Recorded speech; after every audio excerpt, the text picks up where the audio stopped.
Hi, Campus Stores Canada. I'm Steve Thomas, Google at campusstores.ca. I'm just recording a quick demonstration video for Google Meet because we've been having some questions come through the help FAQ. So we're going to start off here. We're just on the Campus Stores website.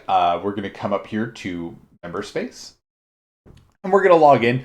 Your login is always going to be your first name dot last name at campusstores.ca. Now, normally when we're using Google Meet, we're either scheduling a meeting or we're coming into it from a meeting invite or something like that. So why don't we just go through Calendar, because that's where we're going to make these meeting invites.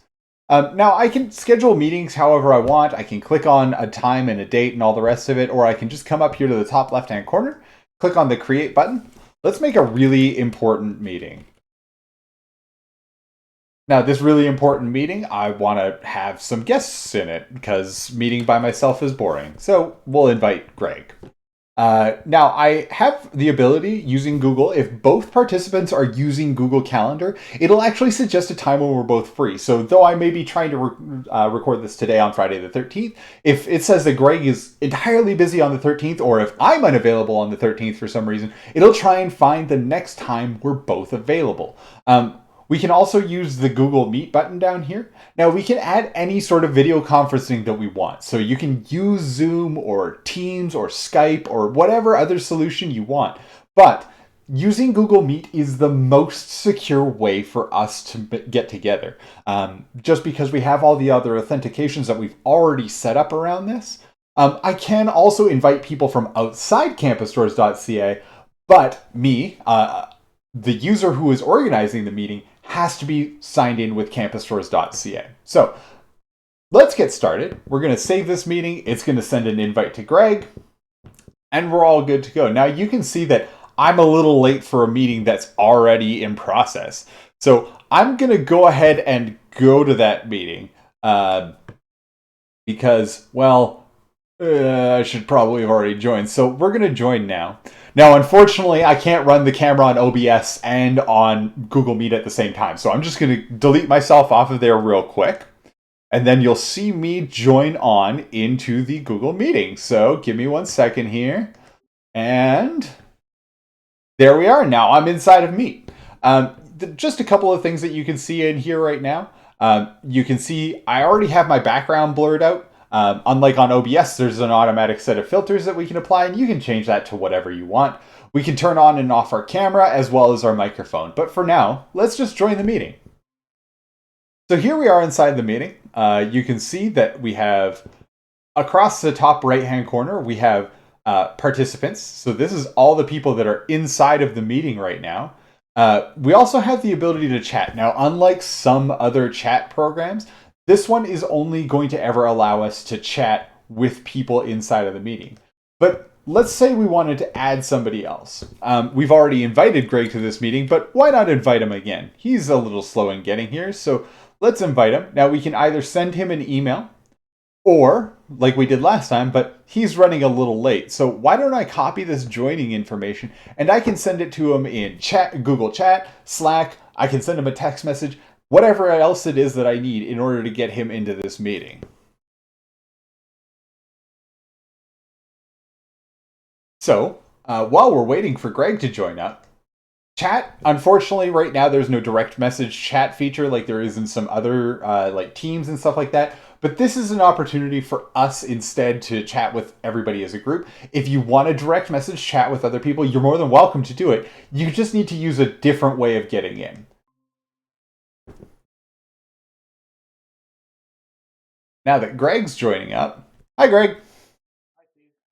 Why don't we talk a little bit about polls? So we can start a poll. How about, should I keep going?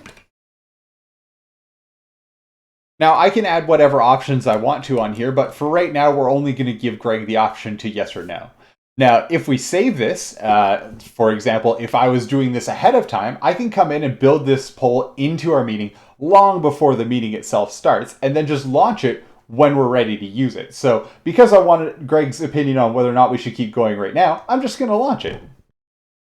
Now, we also have the option to either keep the results private, so that's if we don't have this show everyone the results button on, or I can turn it on and everybody can see the results of those polls. Greg thinks I should keep going, so let's keep going.